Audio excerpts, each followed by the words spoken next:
50 just dropped some wild new footage that's got the internet in a chokehold, and it shows Diddy looking real nervous behind bars.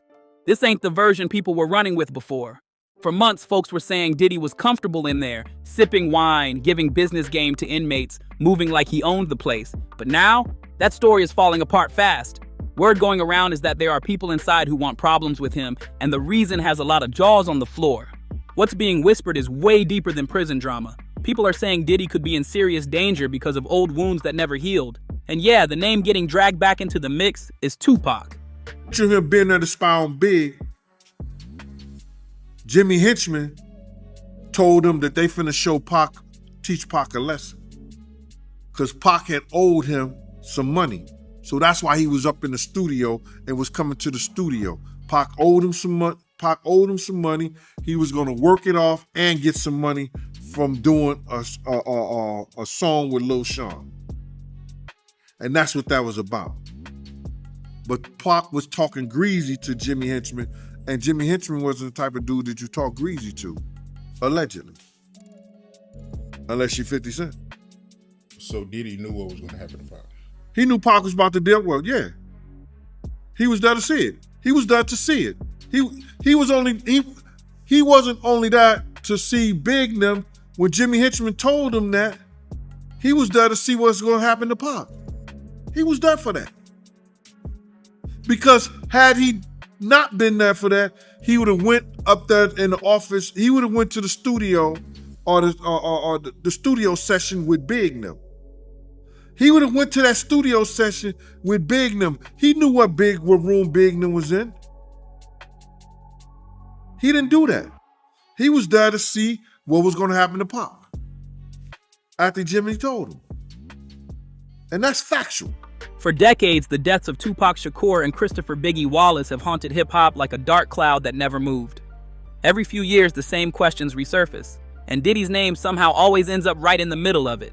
Let's rewind for a second. People still want to know about him. They should have had better security. I asked them before we gonna go out, let's hire some more security. They refused to hire more security.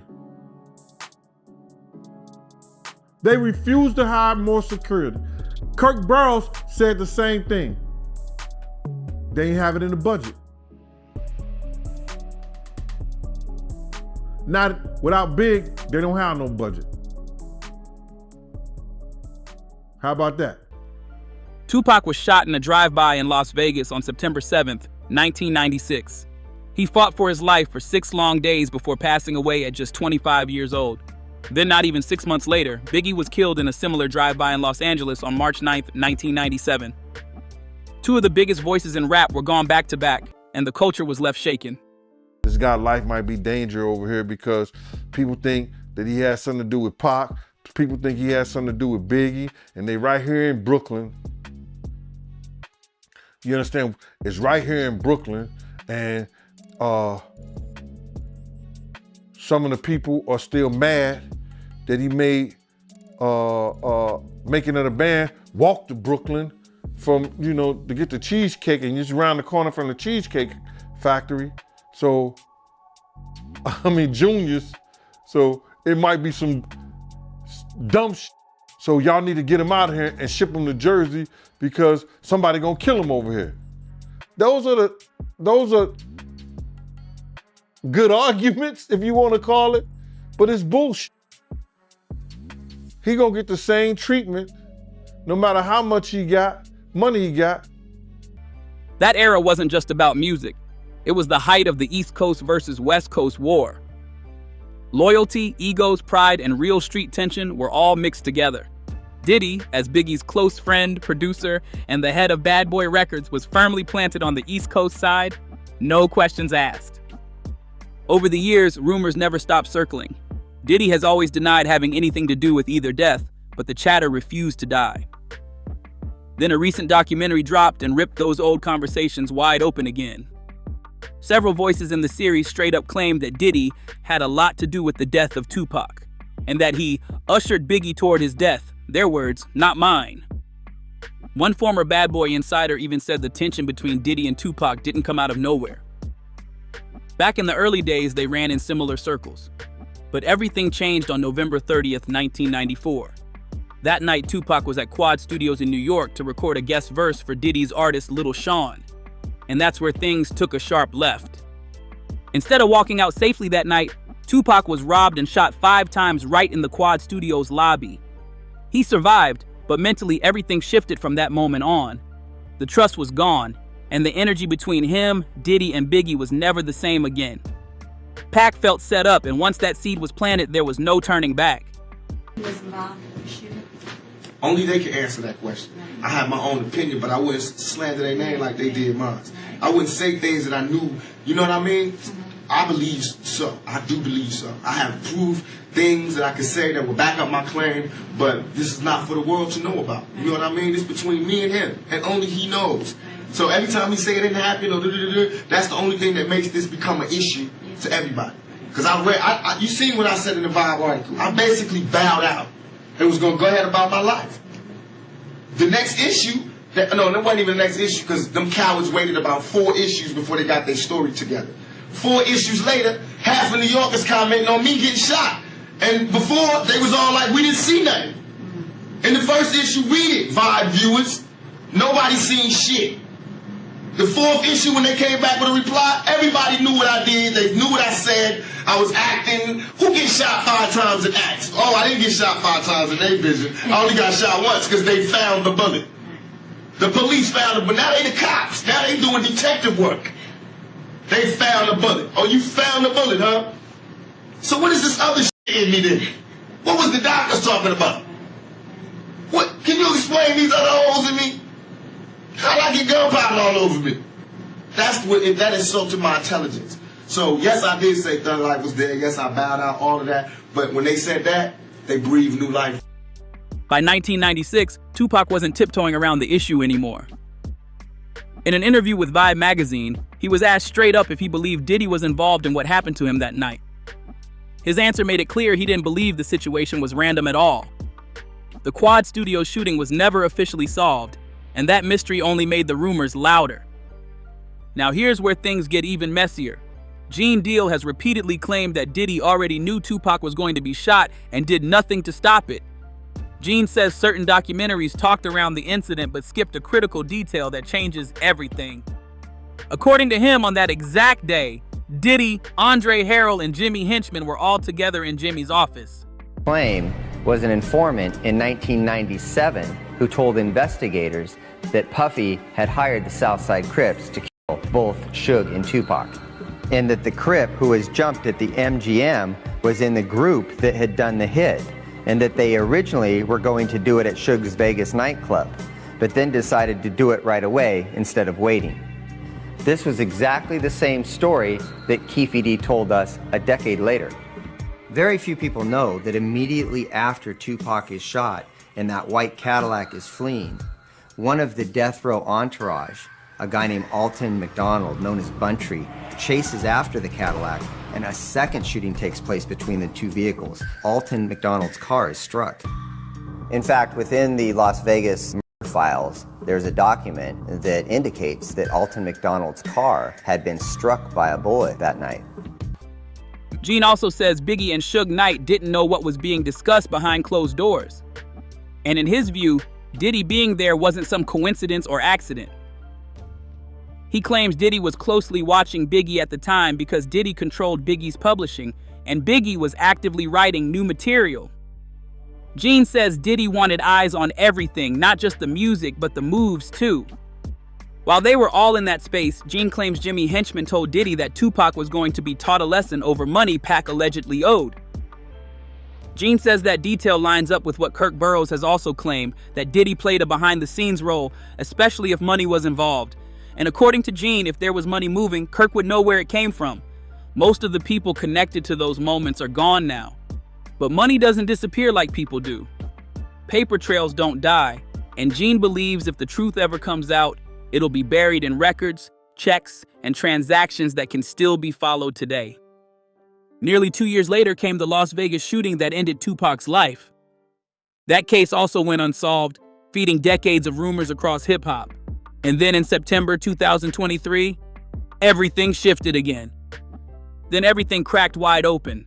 Dwayne Keefe D. Davis was arrested and officially charged with murder, and prosecutors said he played a key role in what happened to Tupac. For years, people waited on something solid, and suddenly the case wasn't just rumors anymore, it was paperwork, charges, and courtrooms. But the real shock came later. In July 2024, a court filing revealed something even crazier. A previously undisclosed police interview from 2009. In that interview, Davis allegedly talked in detail about his role in Tupac's killing and repeatedly brought up Diddy's name. According to those claims, Davis said Diddy was the one who ordered the shooting. Heavy accusations that shook the culture all over again. Davis allegedly claimed Diddy was furious over Tupac's nonstop insults and public disrespect.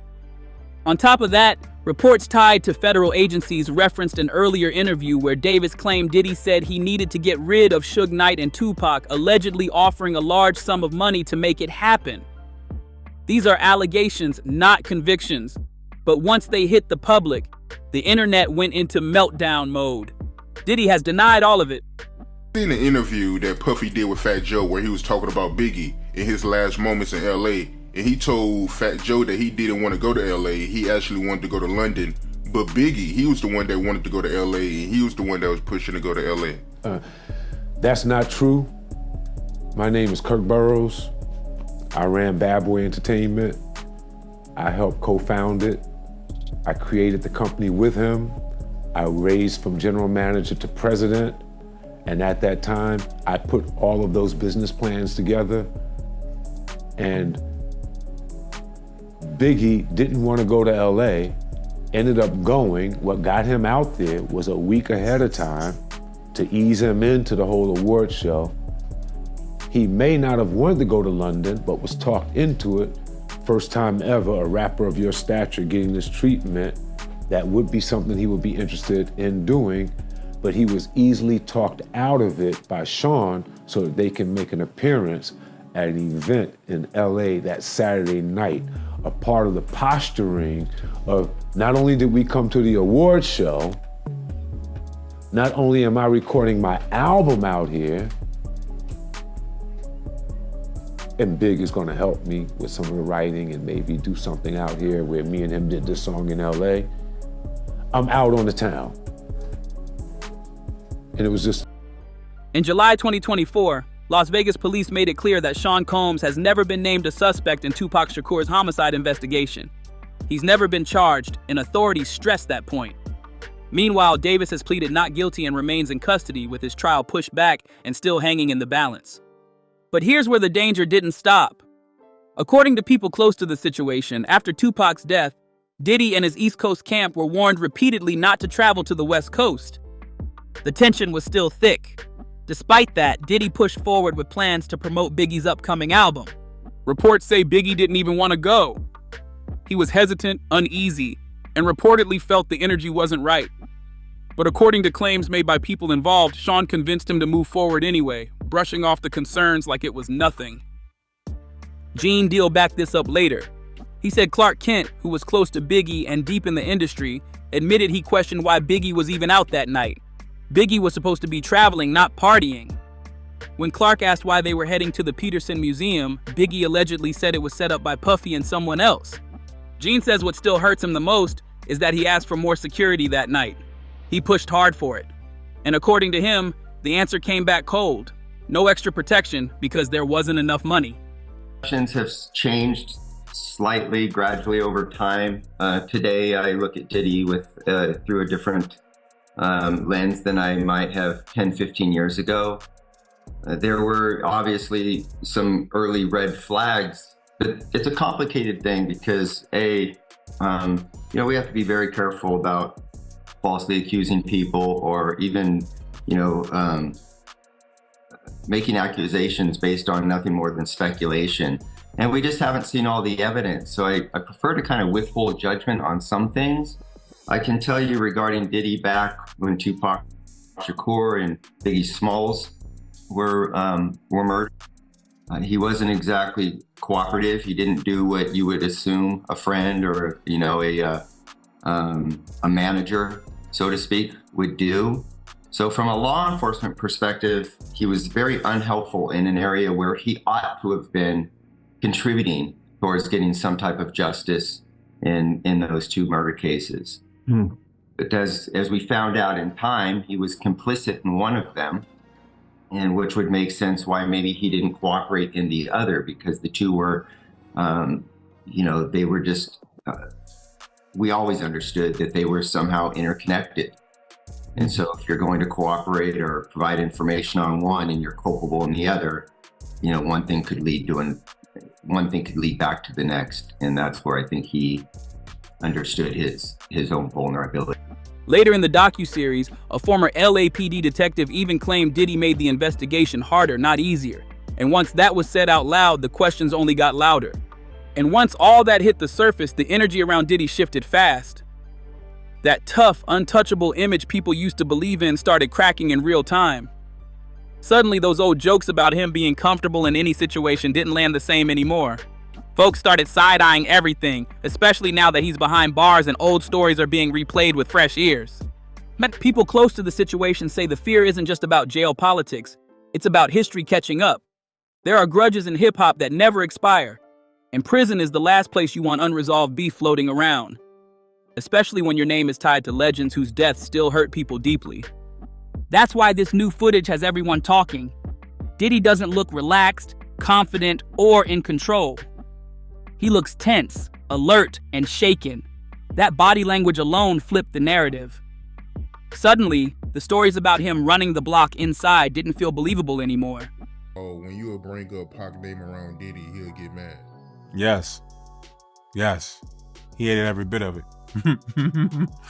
I remember one time, he was like, who did you grow up listening to? I'm like, Tupac. I ain't mentioned Biggie.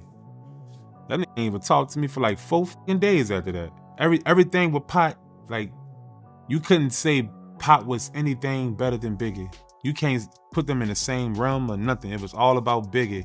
Nigga, I ain't know no fucking it was all a dream whole song. I knew a couple words, the first verse maybe, but he made us recite the whole fucking thing. I guess, I don't know. He made us recite that whole fucking thing.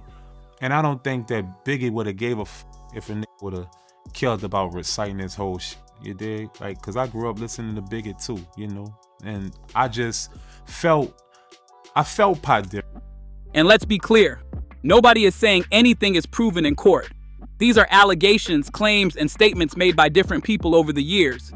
But when the same names, the same moments, and the same accusations keep resurfacing, people start asking why it never fully goes away. What's really got folks uneasy is how everything connects back to money, power, and control. Music contracts, publishing rights, business pressure, all that stuff mattered just as much as the music back then. And when millions are on the line, people start moving funny. That's the part fans are re-examining now with grown eyes. Online, the reactions are split. Some say this is all recycled drama being dragged back up for clicks. Others say, nah, this feels different. They believe too many insiders have said similar things for it to be brushed off completely. Either way, the conversation is louder than it's been in years. And now that Diddy is locked up, the timing couldn't be worse. Prison isn't a place where status protects you the same way it does on the outside. Old alliances don't hold the same weight, and reputation can work against you just as fast as it works for you. And that's why people are saying this moment feels dangerous. Not just legally, but physically and mentally. When your past is being debated this heavy while you've got no control over your surroundings, that pressure hits different. One thing's for sure, the days of laughing this off are over. The footage, the filings, the interviews, all of it is stacking up in the public eye. And whether anything new comes from it or not, Diddy's name is once again tied to the most painful chapter in hip-hop history. Witnesses from the night Biggie was killed described the shooter as a black man wearing a blue tuxedo with a bow tie. That detail has lived in hip-hop history for decades, yet here we are all these years later with no arrests, no charges, and no official closure. Both murders remain unsolved, and despite all the rumors, Diddy has never been charged in either case. But people are saying that silence might not last forever. Especially now, as more connections keep popping up around Diddy's alleged involvement in Tupac's murder. The dots people ignored before are suddenly being connected in public, and the pressure is getting louder. According to Kirk Burroughs, the tension didn't start at Quad Studios. It was already bubbling way before Tupac ever walked through those doors. Trust was shaky, egos were inflated, and the industry was filled with quiet beef that never made headlines. When Tupac was robbed and shot inside that building, Burroughs says the fallout was immediate. From that moment on, nothing between those camps was ever the same again. Burroughs says Tupac warned him directly that things were no longer about music. The message was cold, clear, and serious. Tupac believed it was straight up war with Puffy and Biggie. No confusion, no mixed signals, no room for interpretation in his mind. People to put people out here that's doing shit like this, that's taking from people's families, that's beating women, that's drugging women. I ain't got a problem with it. Let's go to war. Bro, first of all, they're gonna try to get his baby mama stories. You know, they're gonna try to get 50 baby mama stories. They're gonna try to get girls that he probably dated, that he had problems and issues with and stuff like that. You know what I'm saying? They're gonna try to do the same thing they probably did to R. Kelly or Puff or whatever like that, and people tell their stories. You understand? But, you know, they trying to retaliate on what he did. Let him go ahead, bro. Because I think he ready for it. You don't do this shit, and you don't do the stuff that he did or sign on to the stuff that he did with Puff. Unless you got your shit in order. Don't throw no stone if you live in a glass house. Don't throw no stone if you live in a glass house. I believe 50 ready for it. If they come at him any kind of way. I heard that Diddy is trying to sue Netflix for $1 billion. Ain't nothing came up in court. That's just talk, bro. No paperwork has been put in and signed into that. They're gonna have a reason. If they were suing him and he had enough reason, why they didn't cease and desist the thing? Huh? If he had a leg to stand on, why they didn't cease and desist the documentary? They're just people talking. Headline news. Because had it been filed in court and they had a leg to stand on, they'd have been bringing that stuff down. Oh, we can't show it no more. Quad Studios was the line that got crossed, and everything after that spiraled fast. From Burroughs' perspective, that moment marked the real beginning of the feud. Not the diss tracks, not the interviews busting, but that night. The violence that later shocked the world didn't come out of nowhere. It was built up piece by piece. On the other side, Chopper has said he believes Diddy was almost certainly behind Tupac's death. Not because of competition, not over business, but because of how deep the hatred ran. He questioned it at first, asking himself, did he really hate Tupac? And over time, he says he realized just how serious that hatred actually was. Now here's where things get spicy. People are claiming that 50 is allegedly leaking footage and information to major outlets and online news pages. And if Gene Deal is telling the truth, Diddy isn't the type to let that slide quietly. Retaliation is expected, and when powerful people feel cornered, things can get unpredictable fast. Before you slide out, make sure you smash that like button if you're rocking with us. Hit subscribe if you're really tapped in, and turn on those notifications so you don't miss a single wild update when this story flips again. This situation is far from over, and trust me, you're gonna want to be early for what comes next. Stay locked, stay sharp, and we'll catch you in the next one.